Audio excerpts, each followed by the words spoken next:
Setelah selesai mengisi data diri, silahkan masukkan nomor HP yang aktif, kemudian masukkan verifikasi kode OTP yang telah dikirimkan dari prakerja, biasanya berupa kode OTP dari KitKel, namanya itu KitKel ya teman-teman.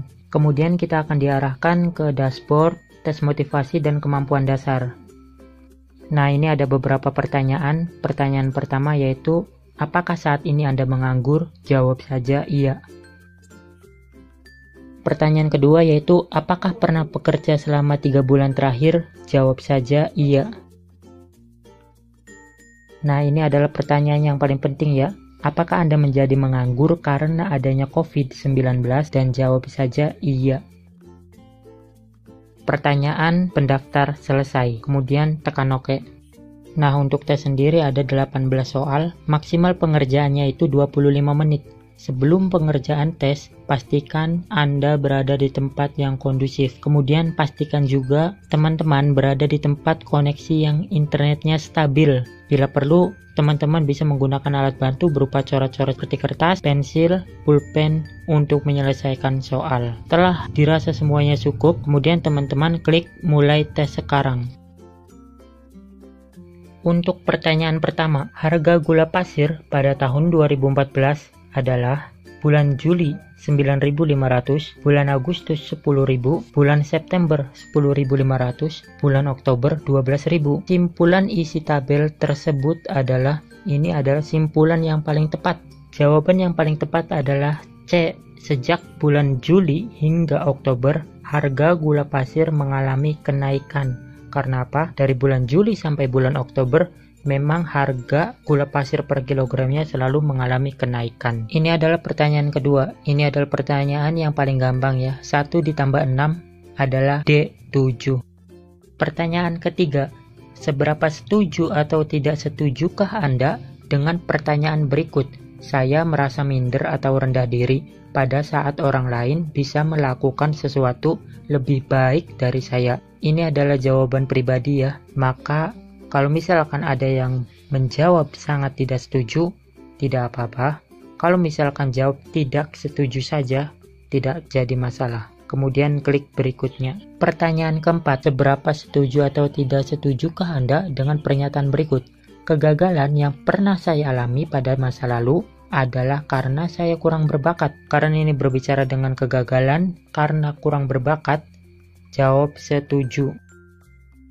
Kemudian pertanyaan kelima, seberapa setuju atau tidak setujukah Anda dengan pernyataan berikut?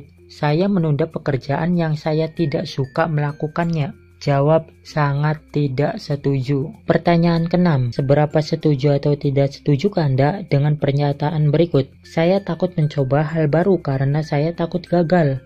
Jawab B, sangat tidak setuju. Pertanyaan ketujuh, seberapa setuju atau tidak setujukah Anda dengan pernyataan berikut? Jika pekerjaan lebih susah dari yang saya perkirakan, saya tidak akan teruskan.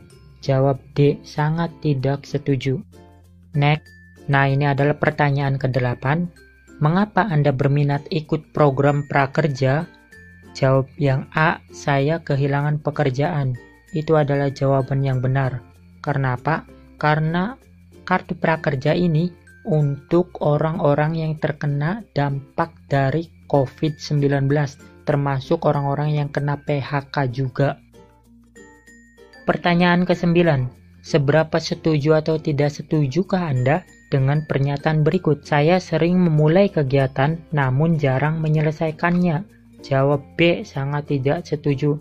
Karena jikalau misalkan sudah memulai kegiatan, kita harus menyelesaikannya. Jangan sampai jarang ataupun tidak sama sekali menyelesaikannya.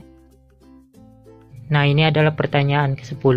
Berapa jam kira-kira Anda akan alokasikan waktu untuk mengikuti pelatihan online dalam program kartu prakerja? Kumulatif dalam sehari, boleh ada jeda. Nah, di sini saya menjawab 1 sampai 2 jam per hari, karena itu waktu yang tepat untuk saya. Di lain waktu juga, kalau misalkan kita terlalu lama untuk mengikuti pelatihan online, mata kita akan perih ataupun badan kita akan cepat letih. Apalagi ditambah kalau misalkan kita punya kesibukan di rumahnya masing-masing. Pertanyaan ke-11. Berdasarkan diagram di atas, berapa banyak pengunjung perpustakaan pada hari Selasa? Nah, ini adalah nama-nama hari. Nah, ini adalah beberapa hari di mana ada hari Senin, Selasa, Rabu, Kamis, Jumat. Di hari Senin ada 45 orang pengunjung. Di hari Selasa ada 40 pengunjung. Kita kunci jawabannya yaitu hari Selasa 40 pengunjung.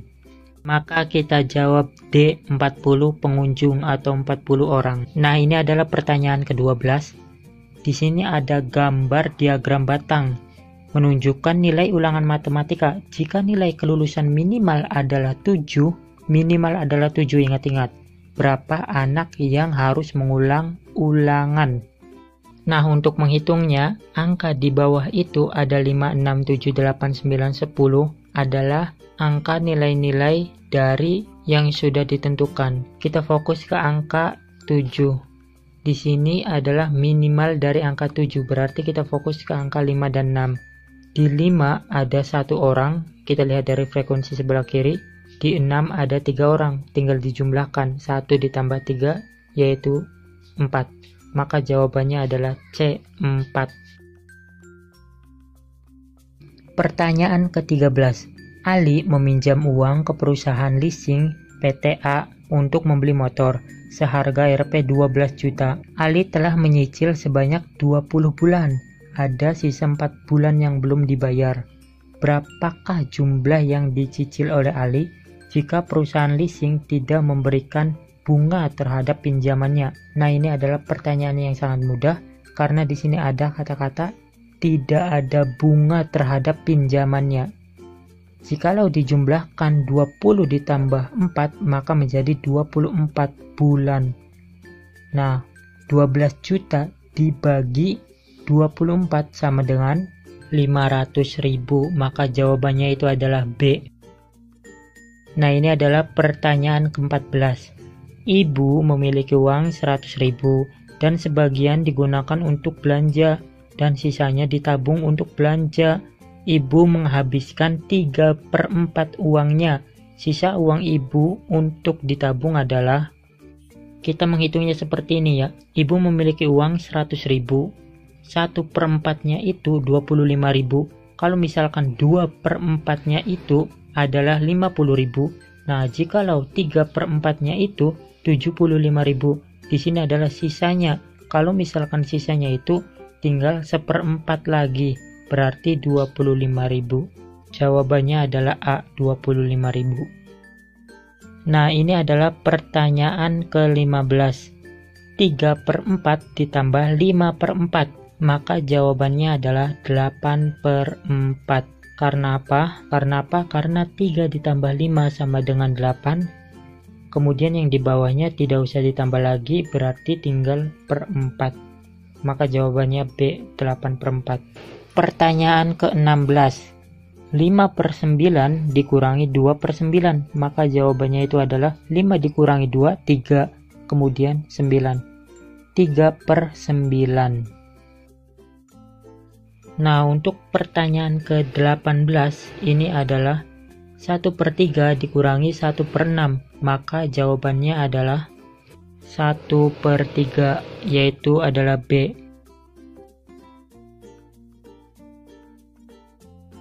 Nah, konfirmasi jawaban. Jikalau sudah yakin dan jawaban Anda sudah tepat, maka pilihlah jawaban ya sudah. Tes selesai. Tes kamu sudah selesai.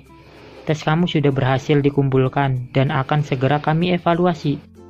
Nah, ini ada tulisan, terima kasih telah mengikuti tes. Klik tombol gabung pada gelombang yang sesuai preferensimu untuk mengikuti seleksi selanjutnya. Kalau misalkan kita ingin masuk ke gelombang pertama, maka klik gabung. Konfirmasi pilihan bergabung dengan batch berikutnya, gelombang pertama, ya gabung. Oke, berarti kalau misalkan seperti ini, tandanya pendaftaran kita sudah selesai dan sedang dievaluasi. Nanti tinggal menunggu lolos atau tidaknya lewat inbox email ataupun lewat SMS. Terima kasih, mungkin itu saja dari saya.